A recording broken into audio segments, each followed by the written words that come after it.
Well, it's the end of the first day of World's Groups with coverage presented by U.GG. I'm joined right now by Cabochard. Is that how you pronounce it?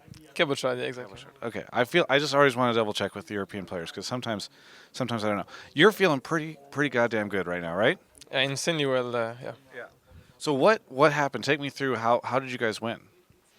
We had a plan going into the game. We wanted to play on side even though they had the time change because we knew they really couldn't catch the echo mainly, and then Auction could just follow up. I think early game wasn't that clean, but at some moment we just started team fighting and we knew that we were taking fights and fights. There was a sloppy moment after Nash, it's typical Vitality, we get caught, and then we went for the backdoor play as well, so that's it. Well, what was crazy to me was I was watching in the press room and I was like, wow, Genji's just playing with their food right now in the beginning of the game. They had so many kills, and then suddenly I walk out from an interview because I came in here and you guys were. I was like, what has happened? How did you guys maintain your focus after the beginning of that game? Because it was kind of rough. For sure, yeah. I think maybe it's due to not us playing on stage for like 3 weeks or something, or just adapting to the world stage. But for sure, the early wasn't really clean, even in communication. But maybe after 10 minutes, we just calmed everything down and like, okay, that's the plan. We go through here into here, and let's just stick to it, and that's how we won. What do you think it means that we've seen two Korean teams fall today? The gap is closing, I guess. I mean, I think both teams won in the pretty similar fashion. We both went through split pushing and then pressuring them. They really didn't pressure the Nash properly, so we just could take advantage of it and went through. Uh, it's funny you say the gap is closing because when I interviewed Yankos, at the end of it, he said it feels like Western teams are a little closer to the Eastern teams, and I said, so it sounds like you're saying the gap is closing. He said, no, I'm not saying that because anytime somebody says that, everything goes to shit. And you just said it, so have you ruined it? Maybe I have. We'll see in the next days. I think it's important, like that we realize it's only day one and we have 5 more matches to go. And our aim is really to get out of this group, even though it's a really tough group. So just keep things cool and go from here. Well, here I'm gonna cut through here and be honest with you. So I've seen all the Western analysts on my shows, all this stuff. People are like, "Oh yeah, you've got like these EU teams, these NA teams, 100 Thieves isn't that great?" I don't, know. And everybody just doesn't even mention Vitality. Like at least in NA, right? Like they're like, "Oh man, it sucks that Cloud9's in that group. That sucks." Yeah, like they have to worry about those two other teams. Like that sucks. Oh, there's that Blues fight. What? But and it's so funny that then like you guys come out and you just like smack everybody down on that first day. Do you think it's fair that people have been kind of sleeping on you, or what do you think about all that? I think yeah, we used to lack consistency, but since Kiki's joined, I think we went 11-1, and we actually like some idea that we don't play macro or something. I think it's kind of wrong, and we took time to fix it. I think the first weeks in Korea we're actually getting stomped every game, like going 0-6 against good teams, but slowly we picked up our slack, and then eventually lately, or like past 2 weeks, our scrims have been going much better. So. Well, I'm nervous to ask this question to you because the European players are never nice to me when I ask this question. But like, is there any hope for NA at this tournament? Because the first 2 days, I mean, people say TL looked okay in the KT match. Yeah, actually, maybe it's KT playing slower than they should have, but TL have played pretty good, and C9 Licorice played good, I guess. So that's two things you can go from. Are you worried at all about C9? I know we can beat them.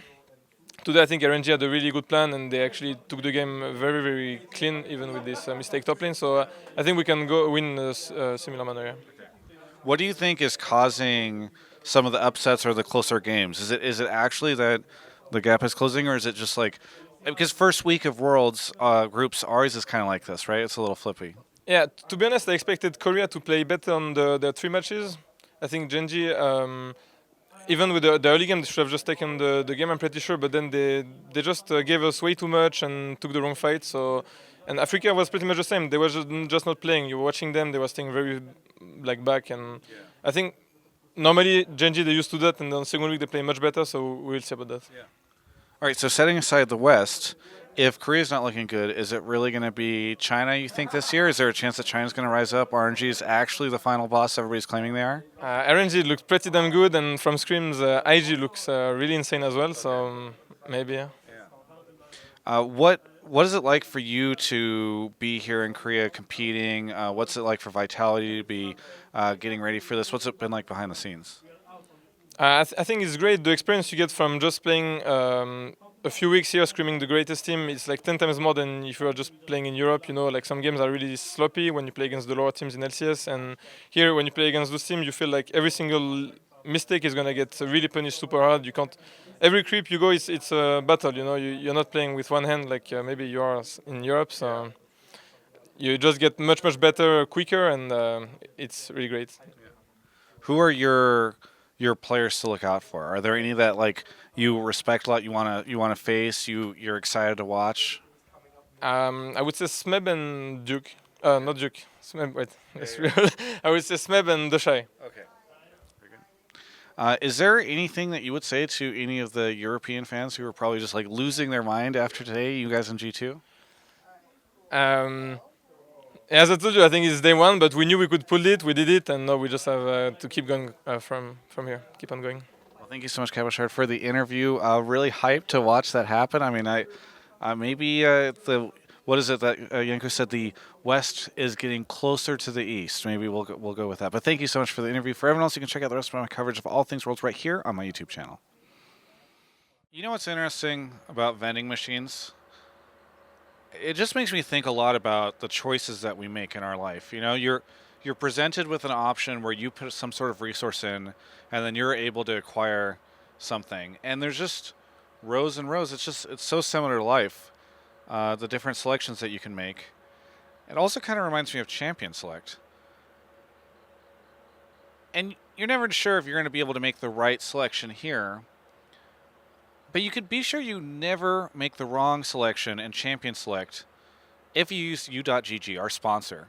That's right. You just click that link below the video. You go over there. You type in a champion name. You'll learn all about them. You'll never lose Champ Select again.